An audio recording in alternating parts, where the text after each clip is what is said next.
Bonjour Loïc Bend, vous êtes analyste financier en charge du secteur bancaire pour la banque Bordier et compagnie.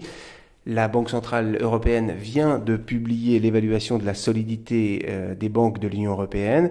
Quel est son objectif? Quel est l'objectif de ce test? Alors, le principal objectif, c'était de rétablir la confiance dans le système bancaire.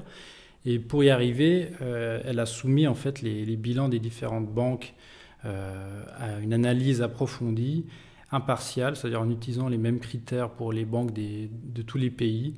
Et ensuite, elle a communiqué ses résultats au secteur. Est-ce que selon vous, les critères qui déterminent le test sont-ils pertinents? Alors, ils sont pertinents et crédibles. Quand on regarde les paramètres, par exemple, de PIB ou de stress sur les dettes souveraines qui ont été appliquées, ils sont plutôt sévères. Donc, il n'y a pas de complaisance là-dedans et c'est positif. Alors, dans l'ensemble, on a quand même le sentiment que le système bancaire européen, bien après ce test, donne une image plutôt positive. Est-ce le cas selon vous? Oui, on peut quand même arriver à cette conclusion parce que le scénario adverse qui a été testé par la BCE fait ressortir en fait des pertes de 263 milliards, c'est-à-dire de besoins en capital de 263 milliards. Et le résultat est que le découvert finalement se limite à une dizaine de milliards. Ça veut dire que dans l'ensemble, le secteur bancaire est suffisamment capitalisé pour faire face à des scénarios assez négatifs.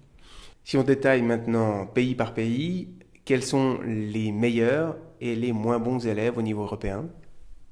Alors c'est vrai que quand on regarde de manière plus détaillée, les résultats sont hétérogènes. On a la zone nordique, les banques nordiques étaient très solides avant de rentrer dans le stress test. Elles ressortent avec toujours beaucoup de surplus de capital. À l'inverse, vous avez des pays de la zone d'Europe périphérique, enfin du sud comme l'Italie, où on se rend compte que certaines banques ne passent pas le stress test et qu'on a des déficits de capital. Et au vu de tous ces résultats, quelles conclusions, vous, en tant qu'analyste financier, vous pouvez tirer?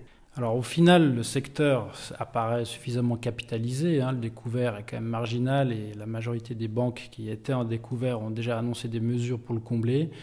Le seul hic, c'est que pour que le secteur bancaire puisse faire son travail, en fait, qui est de prêter à l'économie et assurer la croissance économique, il faut que le capital soit suffisant et les pays qui contribueront le plus à la reprise en fait, économique européenne, comme les pays d'Europe du Sud, ne sont pas forcément ceux où les banques ont le plus de capital et c'est peut-être là le bémol en fait.